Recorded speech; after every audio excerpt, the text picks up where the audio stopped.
জামায়াতে ইসলামের নায়েবে আমির আল্লামা দেলওয়ার হোসেন সাঈদীকে পরিকল্পিতভাবে হত্যা করা হয়েছে বলে অভিযোগ করেছেন তার ছেলে মাওলানা মাসুদ সাঈদী। শনিবার ৫ই অক্টোবর দুপুরে রাজধানীর সোহরাওয়ার্দী উদ্যানে আয়োজিত সিরাত মাহফিলে এমন অভিযোগ করেন তিনি। এ সময় মাসুদ সাঈদী বলেন, আজকে আমার বাবার এই মাহফিলে আসার কথা ছিল। তিনি এই মাহফিলে উপস্থিত থেকে মানুষকে কোরআনের বাণী পৌঁছে দেওয়ার কথা ছিল, কিন্তু শেখ হাসিনার সরকার আমার বাবা আল্লামা দেলওয়ার হোসেন সাঈদীকে পরিকল্পিতভাবে হত্যা করেছে। আমি আজকে এই সিরাত মাহফিল থেকে দাবি তুলছি, শেখ হাসিনাকে ভারত থেকে এনে ট্রাইব্যুনালের মাধ্যমে বিচার করা হোক। তিনি আরও বলেন, এই সরকার জামায়াত ইসলামী ও ইসলামী ছাত্র শিবিরকে নিষিদ্ধ করতে চেয়েছিল, এ দেশের উলামাদের নিষিদ্ধ করতে চেয়েছিল, কিন্তু আল্লাহর কি পরিকল্পনা, এ দেশের জনগণ থেকে হাসিনা সরকার নিষিদ্ধ হয়ে গেছে।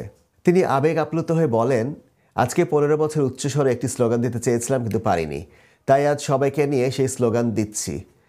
লিল্লাহি তাকবীর আল্লাহু আকবার, লিল্লাহি তাকবীর আল্লাহু আকবার, লিল্লাহি তাকবীর আল্লাহু আকবার।